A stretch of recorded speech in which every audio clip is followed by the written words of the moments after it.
So we got some serious compromising, and the tariff dropped from about 70% down to 12%, and everyone went home. The rest of the southern states said they thought South Carolina had the right to secede, as did the northern states, but they didn't want any part of it. That comes later. And what brought it on is called the Logan tariffs. Everyone thinks that the election of Lincoln starts the war. The Logan tariffs come with this, and this would put almost 100% tax on any item coming into America. Anything built 70 miles from you was cheaper to have it imported to a port than it was to have brought to you. And that made a difference. The South was mostly agricultural. We had some industry in Richmond, Charleston, Mobile, and New Orleans. We decided we weren't going to get along, and one thing led to another, just like the current election. Before you knew it, you had sectionalism and a war, because you had no protection for your gun crews.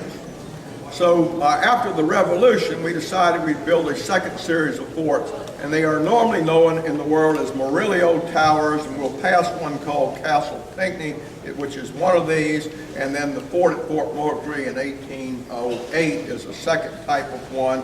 They had basically casemated guns, protection over the top so that when you have an aerial burst, you don't lose your crew. He had been a senator, wanted to be the next president of the Confederacy. He was about 14th in line for that.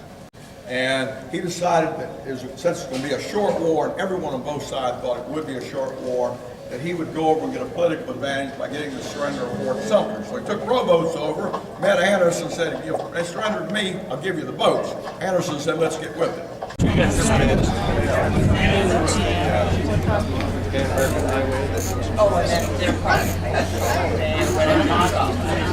Yeah, I'm feeling I'm going to be taking this on and off all day. The way is to carry Yorktown, the CVA-10. This is not the Yorktown that went down in Midway. It still resides in 3,000 feet of water. It looks like it went down yesterday.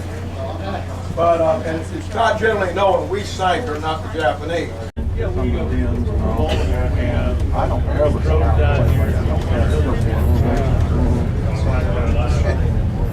this thing came flying out the wall.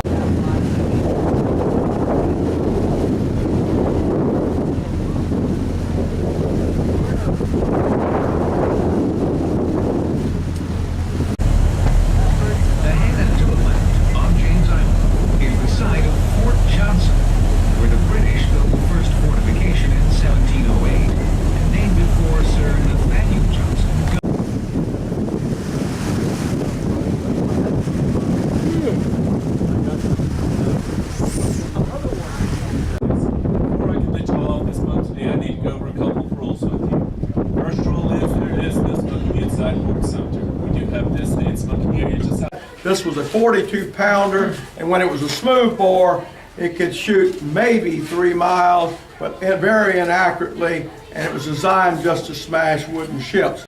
Only 2 of the 26 were finished. One was in Charleston, Fort Moultrie, and the remainder, of course, were up in the north on it. So most of the forts were never useful. The fall of this fort and later they were rebuilding this fort from the inside out every day, and by the end of the war, this fort was stronger than when the war began. Take and put a shell backwards into the front of the thing with the fuse area open. They then load the gun and get a very long line to pull the quick match from it. When they pull it, it sets the shell off. The shell blows the front end of the cannon off. This does not always mean the end of it, but if you do the same thing to the trunnions where you mount the gun, it's useless. The major fort, though, is across the way. We'll see that when we go up top. And the Navy gave the Army some very bad information, and the largest land battle was fought just south of here called Fort Lamar or Secessionville, and it is a disaster.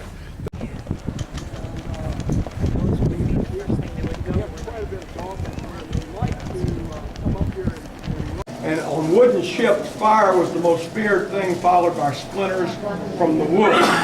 Now, next to that, there's a mound that would have been a magazine.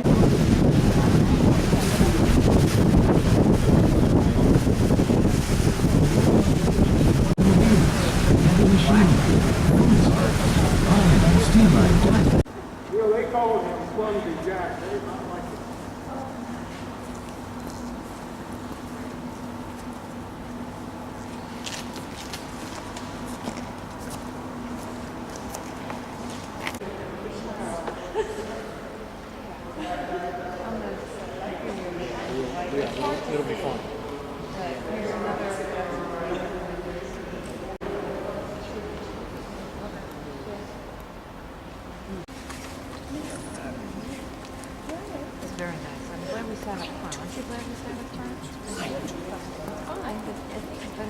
West Point, we know today, did not start immediately after the Revolution or even the War of 1812. There were a lot of financial and political problems before it got set up. When it was set up by 1844, it was producing a significant number of captains and second lieutenants for the U.S. Army. At that time, Robert E. Lee was a captain. Bourbon to make it palatable. You don't care about anything after pouring bourbon. So we don't do it. It's meant for the horses and the dogs. The dolphins are there because that was the first monument to the submarine hunting before we even brought it up. And to the little steam davits, which are small semi-submersible